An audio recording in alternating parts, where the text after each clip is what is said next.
अंतर्मनाचा वेध घेणारे news channel star city one.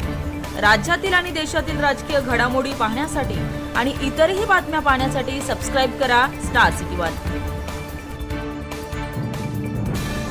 खूप वर्ष मी पुण्यामध्ये येऊन सांगतोय की मुंबई बर्बाद व्हायला वेळ लागला,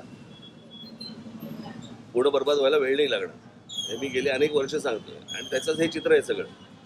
त्याचं कारण प्रत्येक वेळेला राज्य सरकारकडनं डेव्हलपमेंट प्लॅन येतो, पण टाउन प्लॅनिंग नावाची काही गोष्टच नसते। किती गाड्या येत आहेत, किती स्कूटर्स येत आहेत, त्या पार्क कुठे होणार, लोक राहणार कुठे, लोक बाहेर कसे काही बाबा तिथे काही किती काय आहे टाउन प्लॅनिंगला एका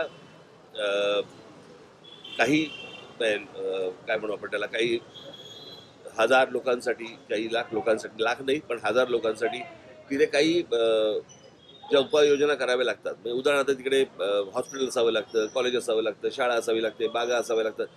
हे सगळ्या गोष्टी या टाउन प्लॅनिंगमध्ये येतात आणि असली कोणतीही गोष्ट मला असं वाटतं आपल्या कोणत्याही शहरांमध्ये राबवली जात नाही। दिसली जमीन की वीक, कळलं का? एवढा एकच उद्योग फक्त सुरू आहे आणि महानगरपालिकांमधले अधिकारी आणि राज्य सरकारमधले काही लोक आणि मग काही बिल्डर्स, या सगळ्या नेक्ससमधनं या सगळ्या गोष्टींचा बर्बाद होत जाणारी शहरं हे थांबत नाहीये।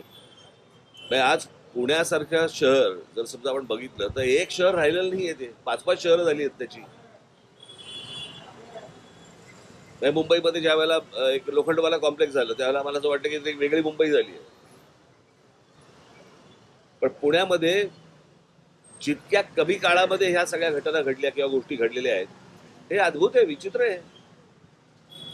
कुठपर्यंत शहर पसरतंय आणि त्याला दुसरं अजून एक कारण आहे, हे जे सगळं आता मेस झाला, गेले 2-3 वर्ष केंद्र सरकार राज्यामधल्या महानगरपालिकांच्या निवडणुका घेत नाहीये। इथे नगरसेवक नाही, कोणी आमदार आता निवडणुका लागतील त्यावेळेला, पण नगरसेवक नसल्यामुळे जबाबदारी घेणार कोण? म्हणजे प्रशासनाशी बोलायचं कोणी?